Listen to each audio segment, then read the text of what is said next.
This week we're reading Emperor Mage by Tamora Pierce, otherwise known as Dinosaurs and Dumb Birds.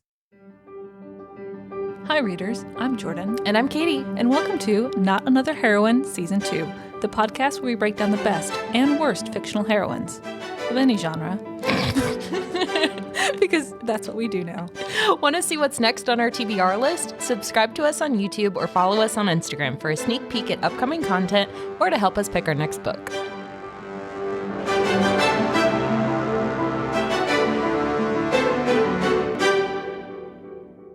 This is a fun one. Mm-hmm. Kind of a warning to our readers, though, is we had intended to do all of the books in the Immortals series, and we just No. we decided we're going to end on a good note. Yeah. In the Realms of the Gods is the fourth book if you want to read it. That's where the romance really shapes up, but we're not going to do that. No, I don't want romance between an old man and a young woman.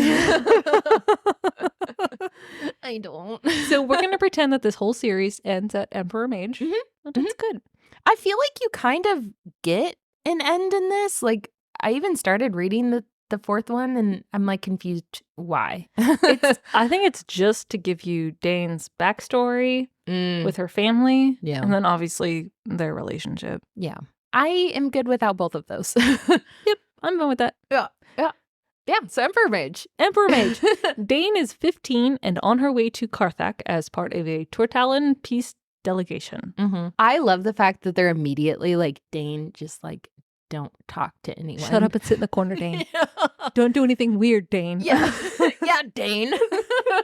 Which honestly, like, frankly, after her little like bitch out in the middle of dinner in Wolf Speaker, like, that's a fair assessment to make. All of the other characters acted very realistic to having a 15-year-old attached to their delegation, which this seems plausible and makes sense. Mm-hmm. So, there's rumblings of war in the background for the last two books. They have settled on peace, kind of, but the Emperor of Carthak has an obsession with birds. I love this. I do too. Like, what a weird like character quirk. It was, yeah. Little birds are sick though, and no one's been able to heal them, and so that's why Daine is tagging along as like a like goodwill measure. Yeah, to help save the birds. That feels right. Good. Yeah, and she's kind of like, sure, I'm just here for the Animals. birds. And the badger appears because the badger always appears at least 2 or 3 times throughout each of these books, and he gives her a gift on the boat. Except isn't he like big mad at first? Yeah, He's like, what the fuck are you doing here? He's like, you belong in the land of pine trees. Yeah. Like, what are you doing in basically Egypt? I immediately thought of Dumbledore when he's like, Harry, did you put your name in the goblet of fire? Like, that's basically what the badger does to Daine. He's like, why the fuck are you here, Daine? Yeah, he's just not angry happy. for no Yeah, reason. Exactly. And he like breathes into her and gives her this thing, like a gift, and she's not sure what it is. Yeah. Is that someone gives her some kind of funky something? Yeah. Is it the badger? Well, the badger gives her something, and then there's something else that happens later too, and it's just kind of fuzzy. Yeah. She's not even sure what's happening. Okay, yeah. Yeah. Gets something and yelled at, but then also like, nah, Daine. It's just Daine. Yeah. They are on like their little boat entering Carthak, and then this river barge comes out to meet them.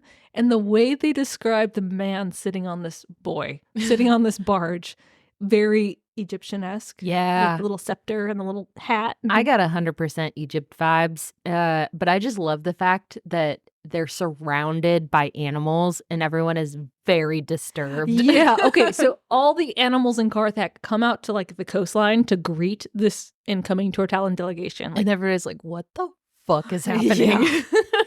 Because like you have like cats next to dog, next to rats, next to birds, and everybody's just like eerily quiet and just like watching.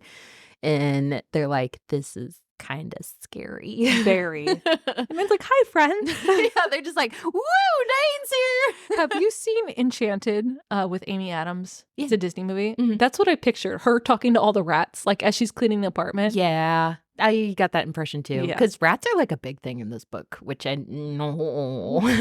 No. Yeah. But they get on the river barge. It's the prince, like the heir apparent to the emperor. And he's like very shiny, lots of gemstones. And like, yeah, because isn't he like brushed in gold or some shit? Yeah. Like- Also, another movie reference here, 300, Yeah. the Persian prince. Yeah. Persian, yeah. 100% what I got, just like Eyeliner, excessively gaudy. gold paint, jewelry, nose ring, everything. Yeah. And Daine's like, they're a little flashy for my taste, but it's okay. This is kind of weird. And like he does his official greetings. The entire like Tortalan delegation gets on the welcoming boat, and then they make their way down the river. And Daine is like standing next to the prince, and they're talking about crocodiles. Mm-hmm. Prince is like, crocodiles are mean and scary. They'll eat you. And she's like, but they're friends. They're just lizards. I just love that she like talks to the crocodiles to like verify this, and they're like,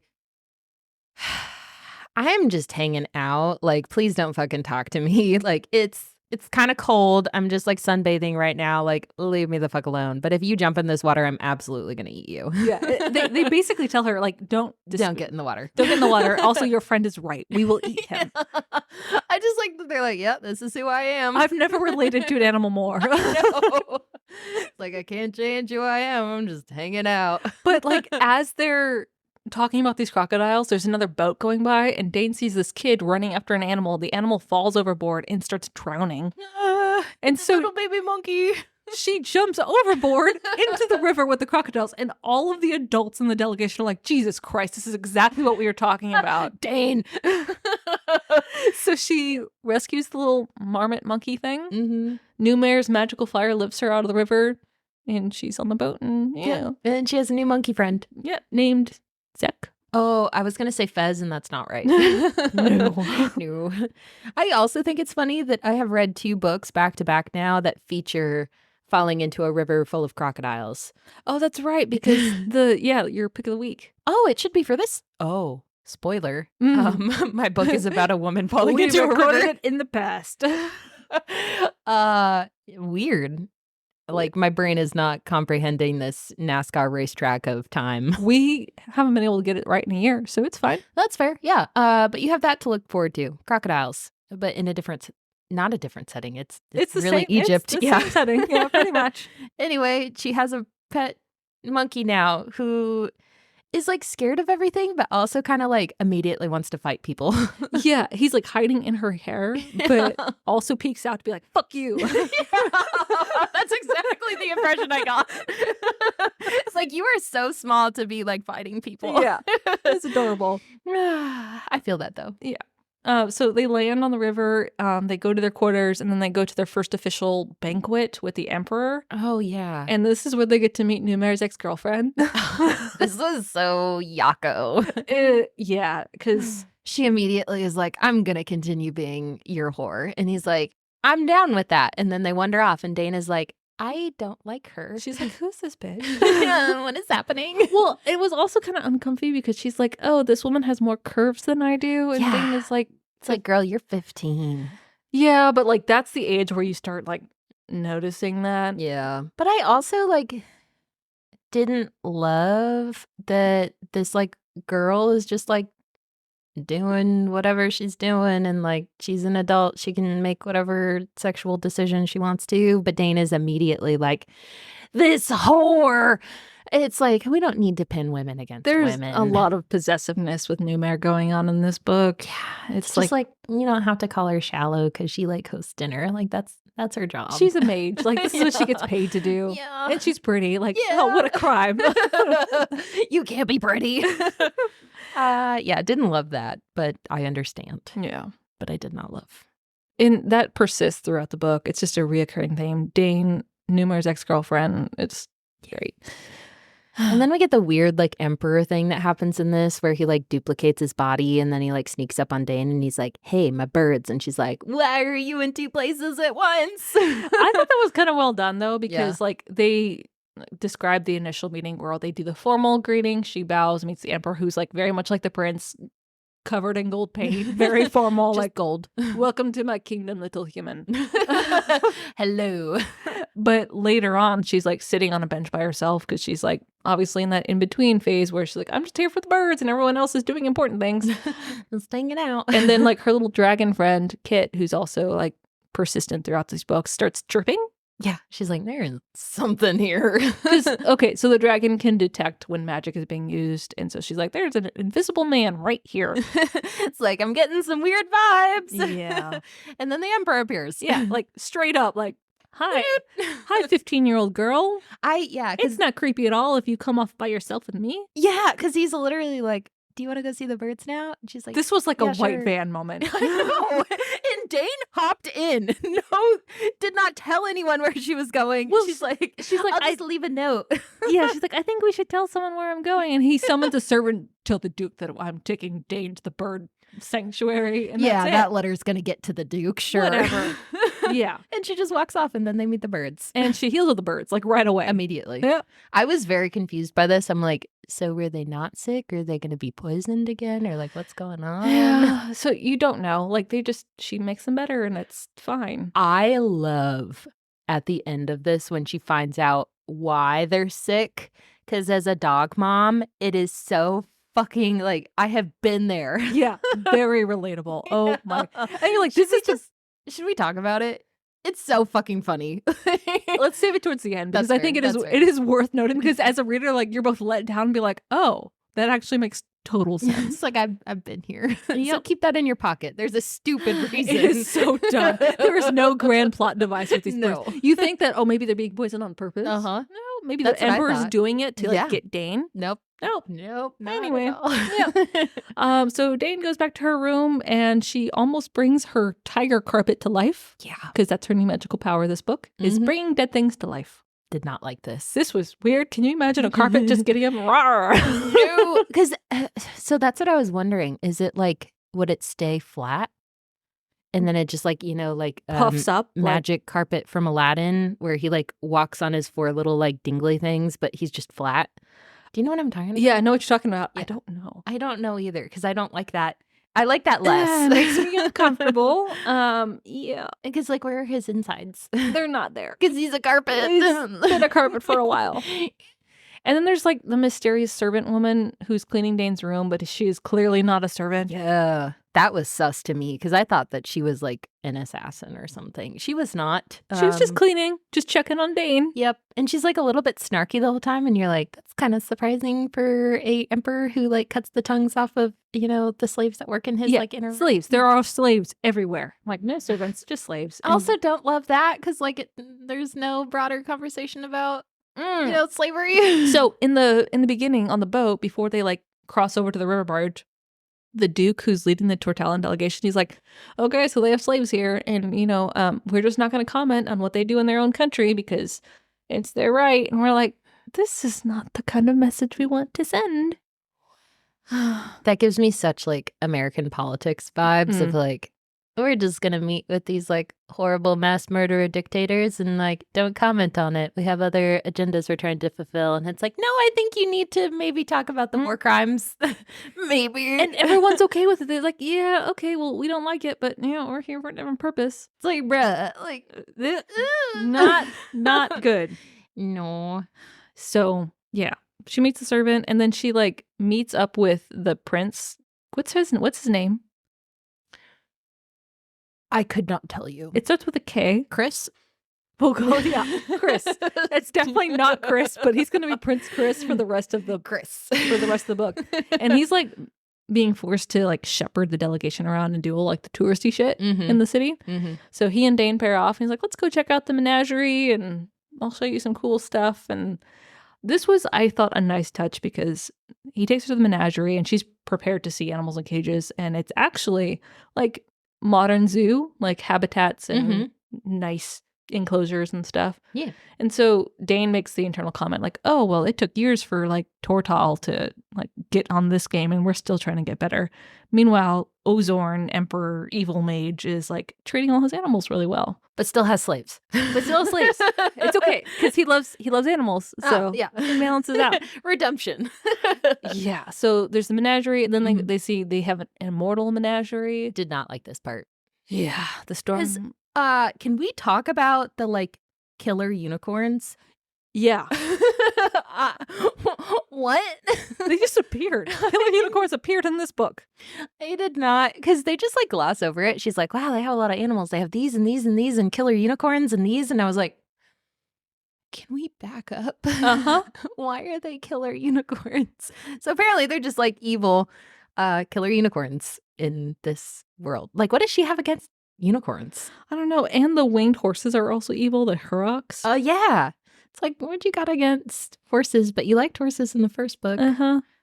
I don't know. Yeah. All the immortal creatures are like actually caged up, and they're Mhm. not getting food because they're immortal.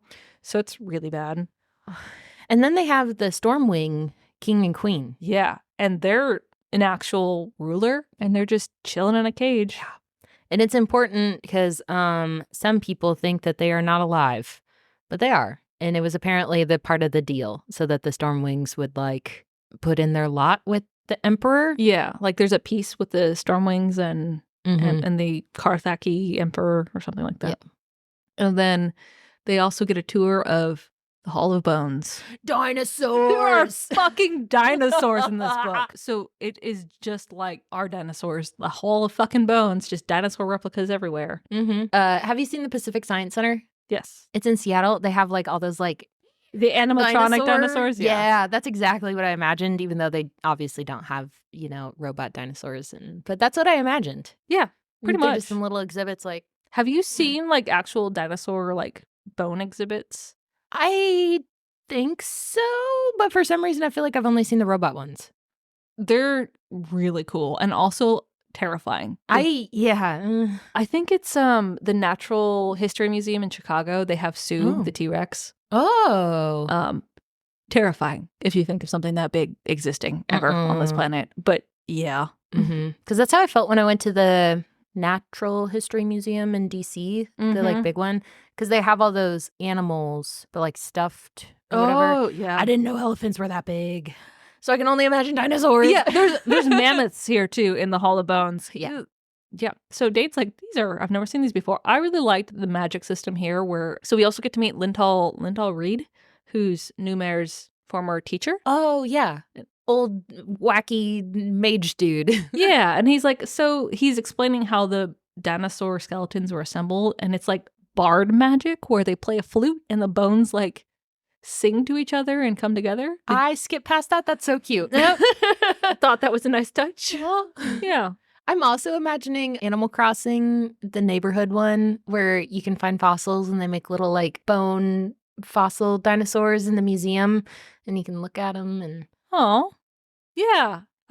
I played Animal Crossing during COVID. Okay, yeah, me too. Yeah, okay. So I'm like, it's been a couple years, but yeah. It's just a little like, museum full of dinosaurs. Because they also have the butterfly exhibit too. Oh. Yeah, so basically Animal Crossing. Yep.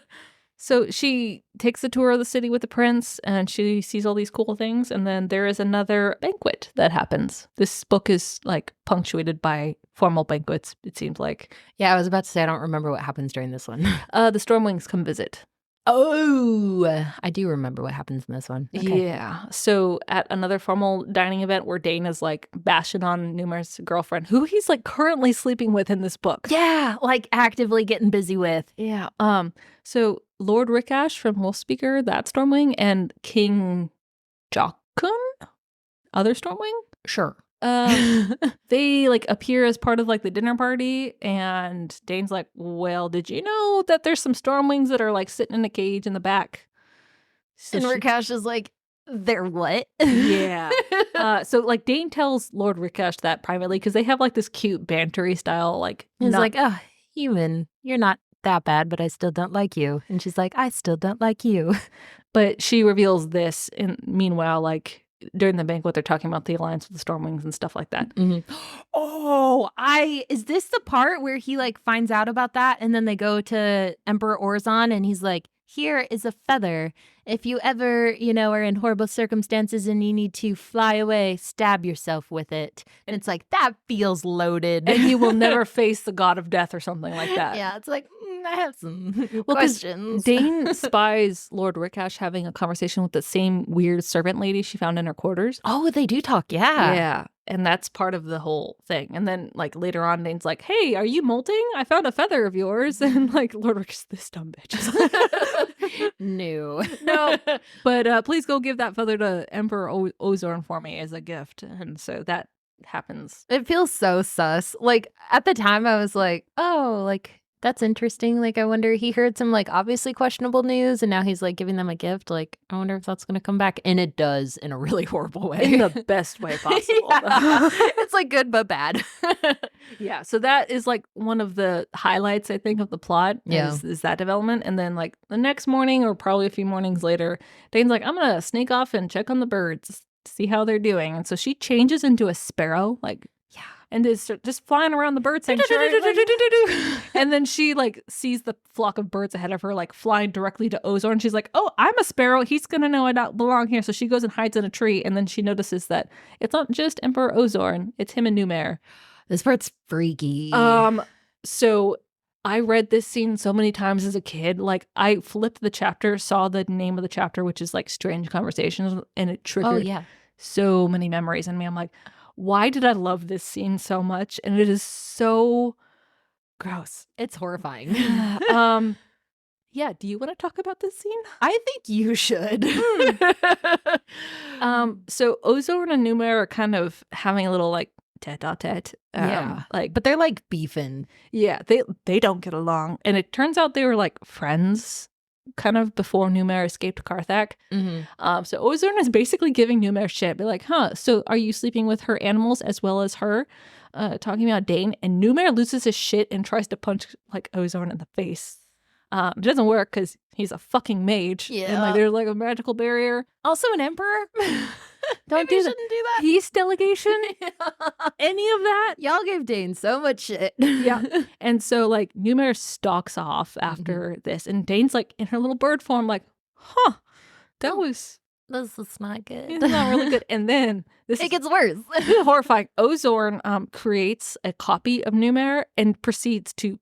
Like a mini baby small version, right? In his hand? No, and then he, like... No, it's like a life-size version. What? Yeah. Oh, I didn't know it was life-size. Yeah, it's a life-size copy of Numair. And then he just beats the shit out of it while it's, like, screaming in pain. Oh, what the fuck? And then Daine's like, this is really bad. I need to go. And she leaves. Wow. I just thought it was, like... Now I'm kind of wondering, like, why... I don't know why you got that, though.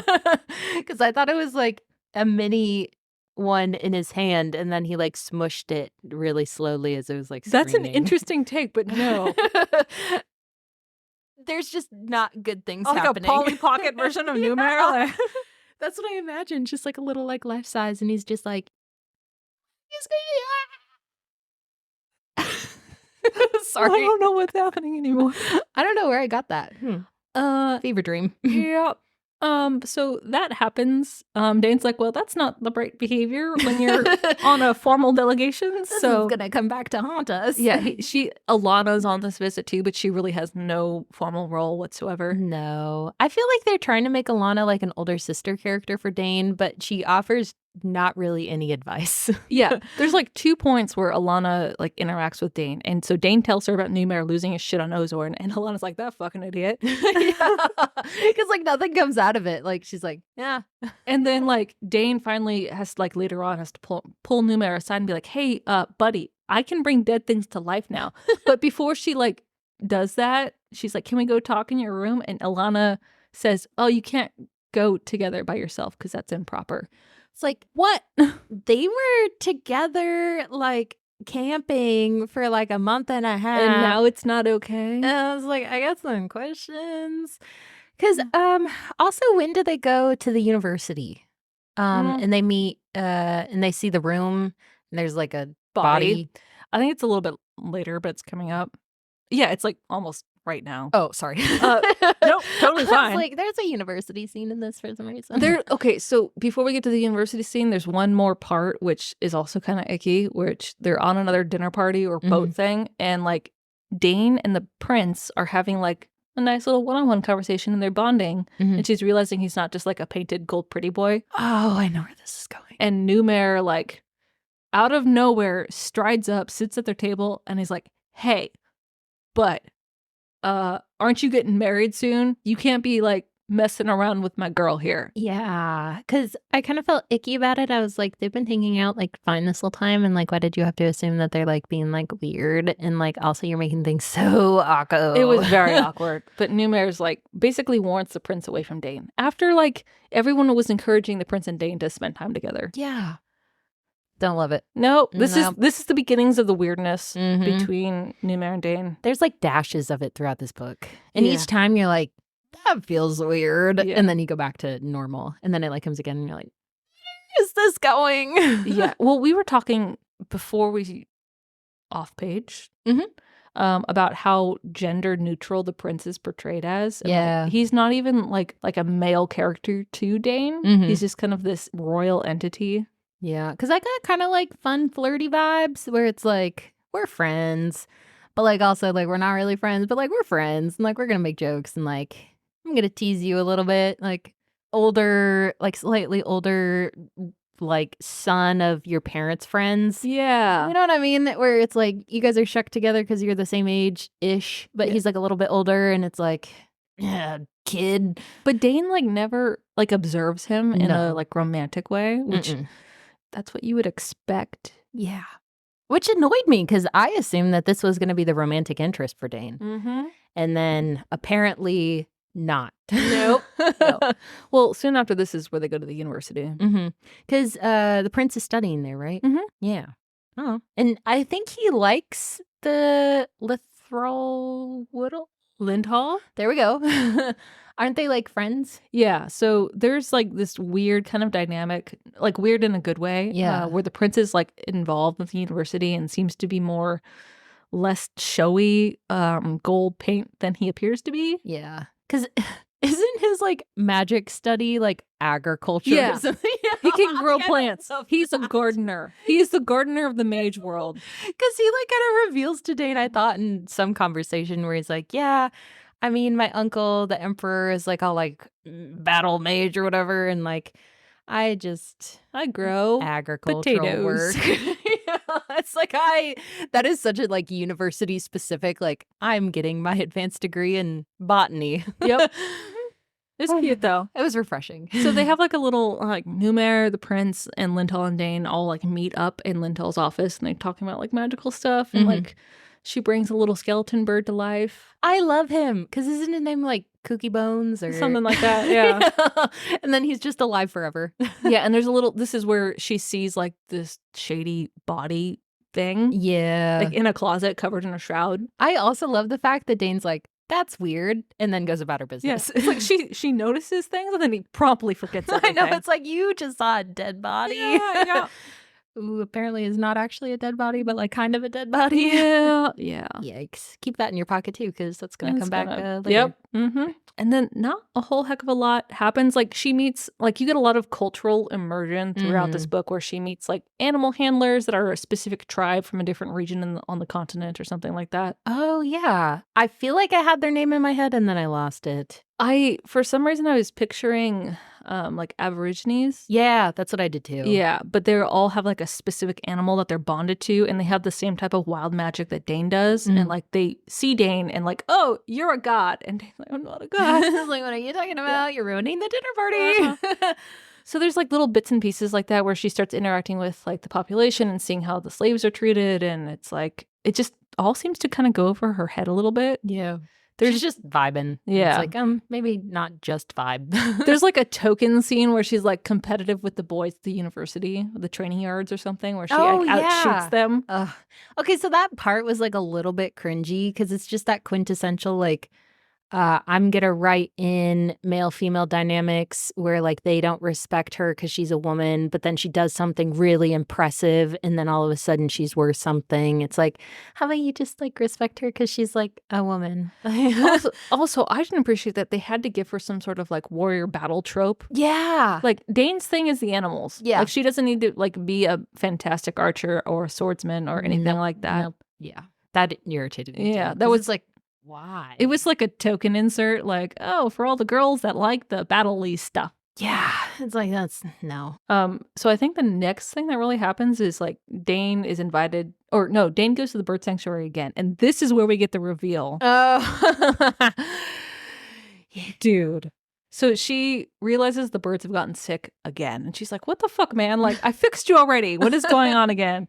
And then she realizes why, because she talks to the birds. And what do they say? I love this. She's like conversing with the birds and she's like, have you guys been getting like rotten food or something? And they're like, no, I mean, the food's pretty good. Like, we always have these like after meal treats though. And she's like, after meal treats? And she's like, yeah, it's like super shiny, like greens shit. And she's like, can you show me this? And they have been eating the like lead enamel on these like decorative things on the outside. So they've been like poisoning themselves with lead. Yeah. That's the entire plot development of these sick-ass birds is they've been eating lead paint. That's it. That's all. You can tell Tamora Pierce has animals though, because this is 100 fucking %. Like, you spend like $9,000 getting some kind of surgery, like diagnostic, and they're like, I really don't know what's wrong with your animal. And then it's like they've just been eating like fluff from stuffed animals or like from the inside of your couch. Yeah. And it's like, why? I just love the fact that they're so like happy about it. They're like, it tastes kind of gross, but we're still eating it because it's fun. And it's like, such an animal move. Yeah. Well, and then Ozorn appears. He's like, oh, thanks for fixing my birds. She's like, just tell them not to eat the paint anymore. And he's like, what? And just paint it over. It'll be fine. I brought this whole peace delegation just to find out. Yep. And so he's like, well, let's get you cleaned up and we can have breakfast together. And so they start having breakfast together and he fucking poisons her. Yeah, she immediately passes out. Yeah. But not before he reveals his evil plan in its entirety. Like, he breaks the whole thing down, which is, I'm going to pretend that Daine ran away. Meanwhile, I'm going to keep her locked up so she can be an empress one day and heal all my animals. And then we're going to kick the entire Tortalan peace delegation out of the country so I can have a war. And then everything's going to be fine. Yep, that's the emperor. I love, like, when did that become a thing that, like, the evil person just, like, reveals their plan? I don't know. James Bond. Oh, and by the way, let's arrest Numair Salmalin because I don't like him and he pissed me off when we were kids. So I'm going to execute him too. Oh, yeah. Fuck. I forgot about that because he gets executed. Yep. So Daine, after passing out and hearing the evil plan, wakes up, loses her mind. This is, like, a full, like, mental breakdown. Like, she wakes up in like a windowless room and she's like, I'm in a cage. She changes it to a bear. Yeah. And she's about to like kill people when the door opens and it's her little monkey riding a cheetah. And the monkey's like, I came here to save you. And Daine in bear form, rawr. He's like, oh my God. And then shortly after that, the prince shows up with Lindhall, I think. I think No, not Lindhall. One of the slaves, I think, helps the prince. Isn't it the animal people? Yeah. There's somebody helping Daine. Yeah. And the prince shows up and he's like, hey, Daine, we got to get you out of here now. Oh, by the way, I have some bad news. Your friend's dead. They caught him sneaking into the city after they promised to leave and they executed him yesterday. And oops. I loved Daine's reaction because she just shuts down. No tears, nothing. She just processes it and then everything goes cold and all the animals start backing away from her. Yeah. I'm like, huh. She goes full psycho. Uh-huh.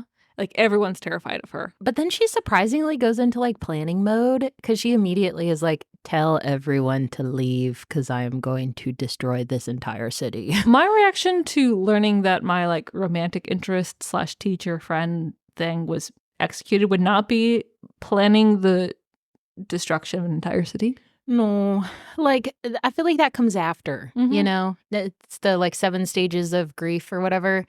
Like, I feel like she probably maybe should have, like, sat with that a little bit more. No, she's just like, I'm going to bring all of the dinosaurs to life, which is what she does. She sneaks into the Hall of Bones and she's like, I'm going to use all of these as basically excavators. Yeah. And we're going to destroy the city. Yep. So she brings all of them to life. But doesn't she have some kind of, like, weird deal with the rat queen god? Yeah. So she doesn't have enough, like, wild magic to bring all of the dinosaurs to life. Fair. So she makes a deal with the rats to, like, borrow their life force magic. Yeah. To basically bring the rest of the dinosaurs to life. And that's what they do. Yeah. Because, like, she makes the dogs and cats not hang out in the palace for 1 year so the rats can get really fat. And they're like, I guess that works for us. Seems like a good deal. We'll do it. It's fine. Because did they give her their life power? Like, are there a bunch of like dead rat bodies? No, I think it's just like part of their like wild magic essence that she Oh. could use. It was very convoluted and weird. Yeah, because I was like, how does that work? Like, are they all just giving a little bit, or is like there a bunch of dead rats? No. Don't but love that. It works. And so she sends like 3 teams of dinosaurs to go destroy the palace. And Yeah. they do. Yeah. And she's riding a mammoth Yeah. throughout the city trying to find Ozorn because she's going to kill him. Yeah. And they can't quite like chase him down. They're close. Yeah, like this whole scene is like just as bad as when she's hunting Yolene or whatever in the last one. Like she like smells their fear throughout the animals. Yeah, and, like his shoes are destroyed and he's got bloody feet and he's like trying to just make his escape. You kind of feel bad for the Emperor a little bit. Yeah, because he's being like hunted down by a bunch of giant dinosaurs. Like yeah, but she can't quite catch him. And then she meets up with the hyenas, which we didn't talk about before, but the hyenas in the menagerie were like the only animal group that was like not really well taken care of. And that's because Ozorn has like a prophecy about him being eaten by hyenas or something like that. which turns out to be a little fitting. And the hyenas are kind of like ominous. They're psychotic. Yeah. And she's like, but Daine's reaction to the hyenas is like, oh, they're so pretty. Because this whole thing was weird because she like checks in with each of the animals at the menagerie and they're like, we're happy. We're just like hanging out. And then she like meets the hyenas and they're like, human, I smell fear. It's like, oh my God. Which her reaction though is just like, these are cool animals. Wow, yeah, you guys are like strong. You have like the best sense of smell in the world. And so she turns into a fucking hyena and makes a deal with the hyena like queen. And they hunt Ozorn down and they track him down and he's like quivering in fear. Hyenas are not the animal. You don't want to fuck with those things. No. But like they chase him down to like the immortal menagerie and like the Stormwing couple royalty are like in the background like clutching their cages like it's gonna happen. Yeah, basically. Yeah. And so like Daine starts like throwing her hyena body at the Emperor, and then a magical barrier appears around the Emperor and kicks her back, and she keeps throwing herself at it, and then she hears like this voice behind her shout no, and like it triggers a memory, but she's like, I don't know what that is, but like I'm gonna kill this bitch. Because she's gone like full animal at this point. Yeah, she's like mad, she's heartbroken over Numair. And so Ozorn is like at his wit's end, and he takes out the mysterious Stormwing feather and stabs his arm with it, and bam, all of the animals are released from their cages. Yep, because now Ozorn is a Stormwing. I love this part, but also, how did my mans not know that You like mean a university-educated battle mage who is an emperor of an entire nation makes a deal with an immortal creature and just rolls with it? It's like not even a deal because like he knew that he bamboozled all the storm wings and was lying to them, and he just like thought that this was gonna turn out okay. Well, come to find out it doesn't, because my guy, an immortal cannot rule over a mortal kingdom. Mm-hmm. And he's like, doesn't have any of his human magic anymore. Mm-hmm. So all this magic goes poof. And then they're surrounded by killer unicorns. Yeah. And like Lord Rickash the Stormwing, he's like, hello, my pretty. Hoo-hoo. But it is kind of like meh, because they're like, we're going to punish him according to Stormwing justice. And it's like, I mean, I'm down with that, but I feel like it's probably not going to happen right now. And then we're going to get a 4th book. And like, whoa, we did. Yeah, exactly. So Lord Rickash, like after like shepherding Ozorn the Stormwing away, like says to Daine in hyena form, like, you might look around, you know, it's not quite as bad as you thought. And so she turns around and then she sees the prince, and then she sees Numair, and like she immediately turns into a naked human. Yeah, because that was the other part that's like kind of yucky about this whole thing is like she's always naked afterwards and like, ew. The hyenas strategically group around her because animals care about that shit. Yeah. No. They're probably like, you don't have any fur, man. Like you're like a naked gross. mole rat. Gross. Yeah. Anyway, we're going to keep eating all of these like. Yep. But she's in like full denial because she sees Numair. She's like, you're just like a copy of him. Like, this isn't real. And so she's like, it's kind of heartbreaking a little bit the way she reacts. And Numair is like, it's me, sweetheart. I promise. And that felt a little gross because he's like, he goes from calling her magelet to like calling her sweetheart, basically. Also, she's naked. He's naked. Like, he throws her his cloak and then, like, scoops her up into his arms. It's like, and it's like this reunion thing, and she's just crying and everything's fine. Then the mysterious servant woman appears. It's the graveyard hag who's like the queen goddess of this empire. She makes a deal with the prince. Everything's hunky-dory. Yeah. Yeah. That's the book. Yeah. I just like the graveyard mage or graveyard hag because we didn't talk about her, but apparently she's like the like gross, skulky, kind of yucky, grimy goddess of the like godlands, and like her creatures are rats and hyenas. Like, and she like was apparently like the god for the emperor mage, and they were best buds, but then he got all cocky and he's like, I don't need gods. And she's like, I'm going to eventually hurt you. And then she came back and she's like, I'm going to have my rats like take over this whole entire town. And then she was the one that gave Daine the power to make dinosaurs people. And yep. Well, that's a whole subplot we didn't really get into. But yeah, like basically the empire is crumbling to famine and drought and stuff. And it's because like the graveyard hag, who is like the patron goddess, is like, you guys aren't giving me tributes anymore? Sure would be a shame if it didn't rain for a century. It's like, oh, honey. Yeah, she's big mad. Yeah. But she like she tells the prince, hey, handsome, like, you want to make a deal with me? And he does. There's no way this will like go bad. Yep. But yeah. Yeah. And it's just funny too, because like Daine like completely demolished this like giant palace, and the prince is like, okay, so inheriting this like, kingdom, we have famine and it hasn't rained in a long time and the palace is on fire. Oh, and eventually have to free all the slaves because Daine has asked for that. Yeah. Like, token thing. And he's like, that's gonna cripple our economy. And also apparently no rats will, or like no cats and dogs will enter into the palace grounds for a year, so like gotta have like a rat problem coming up. Like everything is fine. I'm like 18. It's bad. Yeah. But he's like, okay, well, I guess this is my lot in life. And then like the Tortallans like sail off into the sunset and return home. Take me with you. Yeah. That was what we consider the Immortals series. Yeah. Yep. We don't talk about the last one. Nope. Because it's really just like for like story wise, I feel like the only thing that really is like whoa is Daine is technically like half god. Yeah, she meets her parents in the book. In book 4, she and Numair have a thing. They're No, that didn't happen. That didn't happen. Never mind. Doesn't happen. It's just her talking to her parents. That's all of book 4. I do want a caveat because while adult Jordan is like not a fan of how this developed, I loved that development so much as a kid. Interesting. Loved it. Because what do you think is like so appealing of Numair as a character? Because like reading this as an adult, I was like, yeah, he's just like a weird kooky guy. Trying to remember my mindset like as a 12, 13-year-old. I don't think it registers the age difference at all. You just, Numair comes across as like the more mature, handsome male figure that you want to be with, but you just don't register it in the same dynamic as you would as an adult reader. At least that was my takeaway. And I tend to think that at least my younger self felt older than I was. And I feel like a lot of probably readers are that, where you're like, oh, I'm 12, but I feel like I'm 35 on the inside. Yeah. It's like, oh, honey, you haven't even started paying bills. Because, I mean, have you met a 12-year-old boy? Like, ew. So honestly, like, so like on that note, like I could see the appeal as a young reader, like, oh, you're not going to register all the problematic elements of this relationship development. So I loved it, adored it, read those scenes over and over and over again as a kid.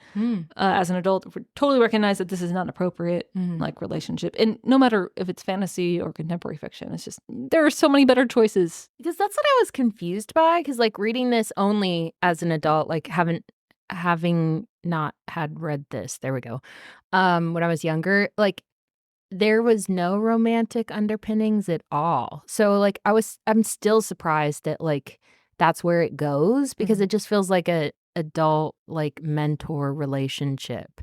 So it's just like weird to me that he just seems like a kooky uncle or something. Like, I like books, like, you want to come be my mage assistant and I'll teach you magic? Like, fuck yeah, dude. Yeah. So it's just weird. Like, it's interesting how Not that it can be like misconceived because like she was intending for them to end up together, but like when you're in that age range, you're like looking for the love to happen. You know what I mean? Yeah. Which is like also dangerous. Like it should be a warning, maybe. Like, Exactly. 13, 14, 15-year-olds are probably like looking for someone to like recognize them and take care of them and like in a romantic lens because that's when you feel really alone. And that's probably when they can be taken advantage of by, older people in their life. Like, God, it's just this so feels sad. It feels so icky. I think a lot of these issues could have just been solved by having Daine start the series at 15 or 16 years old. Mm-hmm. Like, it still doesn't fix it, but it makes it slightly less icky. Yeah. Or just bring Numair down 5 years. Yeah. Like, well, and age her up, I think, still, because like even a 24-year-old with a 15-year-old is like yucky. The maturity difference between like a 15-year-old and a 20-year-old, even though it's 5 years, massive. Mm-hmm. Like that alone is fine. You could, but no. Because I mean, even if you left Daine the same age, because I feel like you probably need her to be a little bit younger for her to like make some of the decisions that she makes during this. Mm-hmm. Like just make Numair like 19. Yeah. You know what I mean? Like that's still kind of yucky, but like it puts him firmly into like the adult category that was so prevalent through these books. Yeah. While still being a little bit more approachable. Yeah. Well, I mean, like even if Daine was still like 13, 14, if Numair was just like had just graduated university, you know what I mean? Like it's still gross, but like at least they're not fucking 15 years apart and she's like a middle schooler. Yeah. Yeah. What are some similar books writing style to this that don't quite have the same problematic elements? I don't know, because I feel like Tamora Pierce kind of has like not like a unique writing style, but it's unique in how like clean it is. And I don't mean clean like romantically clean. I mean it like the writing style is clean. It's like writing. It's very concise. Yeah. Like there's no unnecessary Because anything. I felt the same way reading the Alana series. Mm-hmm. Like it's very just like dun dun dun dun, but it's like easy reading and like good. I read the afterword on Emperor Mage where she was describing like her writing process. It's really interesting actually. Well, she went to the zoo and she saw all the animals there, and like her inspiration for Ozorn was Ozzy Osbourne. What? Yep. Ozzy Osbourne. Yeah. So I guess when she was designing this character, I guess her husband advised her he needs to be more likable, more relatable. Like he can be crazy and he can have evil intent, but like he needs to be more dimensional. And so like she saw some sort of like music video from and she's like, oh, that's my man right there. I love that the like criteria was make him more likable and approachable, and she picked Ozzy Osbourne. Right? I love that. But I wonder if that's kind of like her writing style. It's like she takes like visual inspiration like from the world around her. Like she went to the zoo and she went to the Natural History Museum and she saw this thing on TV. And so she's translating what she's seeing. So maybe that's part of what makes her like writing so, one, so easy to visualize, and two, so easy to follow. Yeah. I could see that. That's interesting. Because I really struggle to find like another series that is similar in her writing style or even her like approach to a story almost. Yeah. Because it just feels so like this is how stories are written. Like it's very natural. It flows. Like I read Emperor Mage in like 3 hours. Yeah. Like you just start and finish it and it's super digestible. Yeah. Like I think it's hard to find books like that are digestible that you can immediately finish, because I think we probably both immediately finished these. I still wouldn't classify them in our like stay up all night and read it. No. Or take it to the bathroom with you. Yeah. But it's like reading the newspaper almost, or a magazine, where it's just like, oh, boop, boop. Yep. Got the whole story in my brain. Yeah. Like if you could plug your Kindle into your brain and just digest the words that way. Yeah. Yep. Honestly.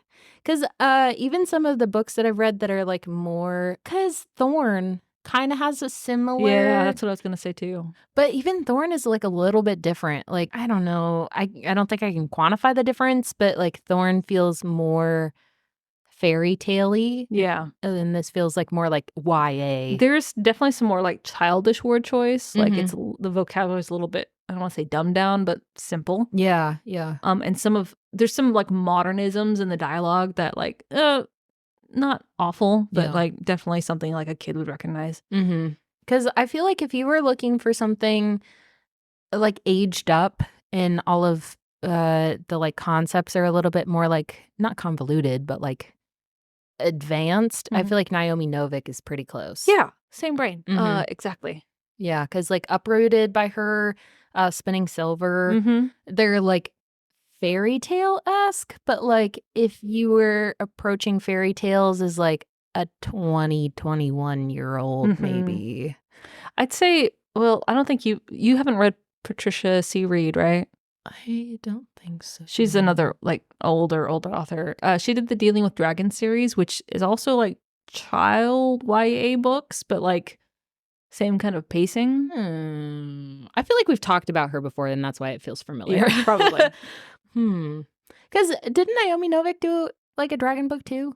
She has like a series. Yeah, like, she's got like a Emperors. yeah. Mhm. I know what you're talking about. Yeah, and then if you want something like darker, I feel like V.E. Schwab has like darker fairy tale, a little bit more like rough almost. Like it's like a texture thing. Like that's like a black and white noir with like blood splatter on the wall is like V.E. Schwab, and then Naomi Novik is like what do like fantasy, Yeah, curly cursive letters, and then Tamora Pierce is like Arial. No, that makes total sense. Yeah. Yeah, yeah. Yeah. So those are similar-esque. So our final like rating on these books. I'm glad I read them because I feel like it kind of like reminds you of like a better time, YA where everything was simple. But I'm gonna pretend like the fourth one doesn't exist. And I think I'd want like my kids or younger siblings to read it. Like if they were in that age, like this is something I would point them to instead of some of the like crazy shit that they're trying to advertise for YA. Yeah, this is definitely the cleaner option. But maybe a different series by Tamora Pierce rather than this one. I feel like the Alana one is a good one to like, especially for like younger girls, because it's just like fuck gender norms. I'm gonna be a knight. Yeah, yeah, that's Alana. Yeah. Good We stuff. did it. We did it. And our next book is Cruel Beauty by Rosamund Hodge. Yes, a Beauty and the Beast retelling. Yeah, and she has another book coming out in like a month or two, which we may or may not read. Yeah, if you're feeling froggy. Yeah. So, if you've already read Cruel Beauty. Yeah, because it's a little bit older, right? Cruel Beauty? Yeah, because isn't there like a second one? There's a second one, but it's not the same characters. Okay. It's like same universe. Yeah, because I saw like two covers right next to each other that like were obviously together. It's not, it's not as good. I think I did read it, but Cruel Beauty like kind of stands on its own. And it's a Beauty and the Beast retelling? Beauty and the Beast retelling set in like a Greco-Roman style setting. You bamboozled my brain because I heard gecko and I was like, I don't know what this book is going to be about. I didn't know it was like Roman setting. Yeah, they have like the pantheon involved. Yeah. I don't know what I thought this book was about. I've read it and I didn't remember that until I like started reading it. What the fuck? Yeah, it's a little weird, but it's good. But again, it's Rome, Greece adjacent, but the setting is like 1800s. So if like the empire, I know, it's like some of the style and technology and magic is like reminiscent of the 1800s in England, except like we have like Hera and Aphrodite. What the actual fuck? Yeah. For some reason, I thought this was like a clean Master of Crows. I think it's similar. Oh, okay. I think this is just background. Interesting. And I have not read this book. Jordan has read this book. Yes, but I don't remember it, so we'll just go with the first. Gonna be brand new for both of us. So this is I am not gonna say raw dog, but I you said it. You said it, Katie. Jesus Christ. So if you want to read something for the first time with us, this is the book. Yep. Yeah, because that's always an adventure. Yeah, I hope it's as good as I thought it was. Fingers crossed. That did not happen with these series. Okay. Yeah. So from our shelf to yours. We'll see you on the next page.